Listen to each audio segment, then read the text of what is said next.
básicas de ajedrez con el profesor Iván Zúñiga Castro con Elofide Internacional.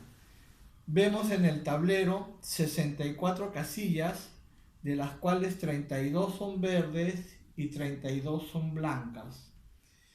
El fin del objetivo es dar jaque mate al rey blanco o el rey negro. Entonces, el peón es la ficha que avanza 2 movimientos por primera vez o uno. Y es la ficha que al avanzar hasta la octava casilla se puede convertir en dama. Igual, si tenemos un peón blanco, cuando llega a la octava casilla, exige una dama de coronación. El peón, cuando se enfrenta a otro peón, ninguno de los dos puede avanzar.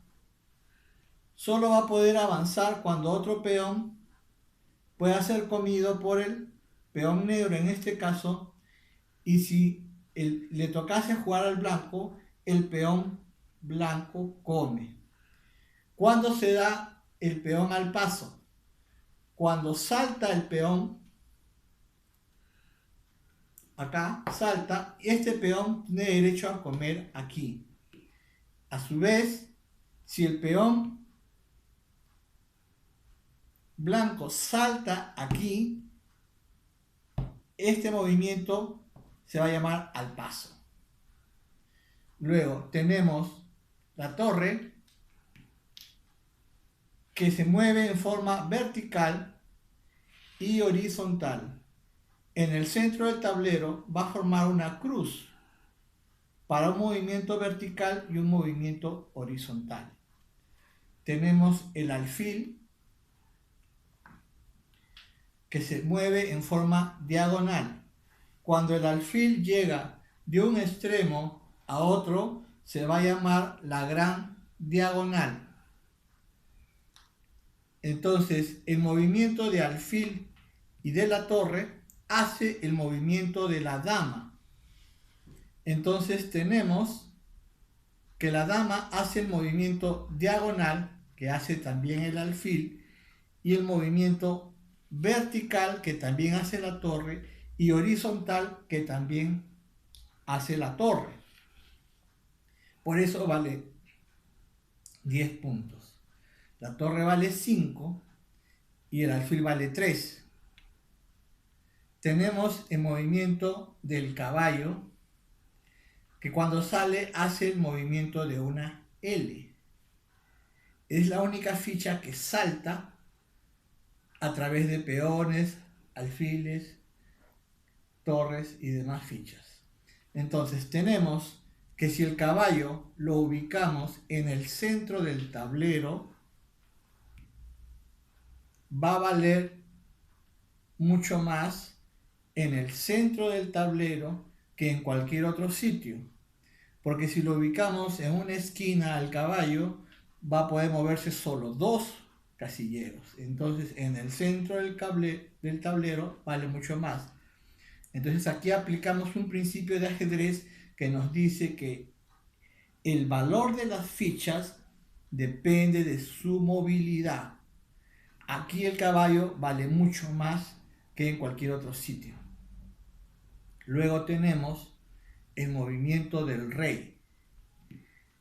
El rey se mueve de 1 en 1. Entonces el rey, su movimiento de 1 en 1 es el que vemos aquí en el centro del tablero. Un solo movimiento puede hacer el rey, pero el rey es el que conjuntamente con la torre va a realizar el movimiento del enroque. Aquí vemos al rey hacer el movimiento del enroque. Y este movimiento es el enroque corto. El rey está ubicado donde está el caballo y aquí la torre ubicada donde está el alfil. Tenemos el enroque largo cuando el rey se ubica en este punto, la torre pasa aquí, el rey está ubicado en la casilla del alfil y aquí en la casilla de la dama. Entonces tenemos enroque corto y enroque largo, que sus iniciales son 00 para el enroque corto y 3 ceros para el enroque largo. Entonces, como hemos dicho, el fin del ajedrez es dar el jaque mate. El jaque mate más conocido en el ajedrez es el mate pastor, que según la leyenda cuenta que jugó un pastor con un campeón. Entonces, la primera jugada fue el movimiento del peón, tenemos el movimiento del alfil, el movimiento del caballo, sale la dama en F3 o puede salir también en H5. En F3, cualquier movimiento del negro, la dama viene en F7 y produce el jaque mate. También la dama puede estar en H5 y va a dar el mismo resultado. Si ya no es este peón de aquí, veamos con un caballo aquí, el caballo amenaza a la dama, pero la dama igual va a dar el jaque mate. Entonces tenemos que lo más importante, vamos a este tablero, lo más importante en el ajedrez es el control del centro del tablero. Aquí vamos a ver que este peón está en D4, este peón en E4, este peón en D5 y este peón en E5. El objetivo siempre va a ser controlar el centro del tablero.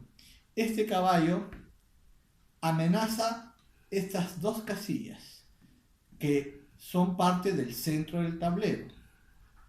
Este caballo aquí también amenaza estas dos casillas y es movimiento L.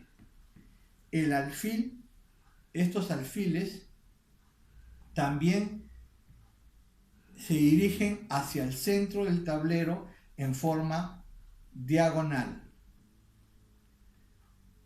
Entonces tenemos que estas fichas ubicadas en el centro del tablero siempre van a evitar que el rival se posicione en el centro del tablero. Es una pugna por el centro del tablero. Entonces, si ya tenemos el rey con su enroque respectivo y el rey blanco también con su enroque, la dama puede ir a la segunda casilla. Y entonces aquí ya tenemos lo que es el desarrollo del centro del tablero y tenemos un desarrollo de una partida. Esto es una fase del ajedrez. Gracias.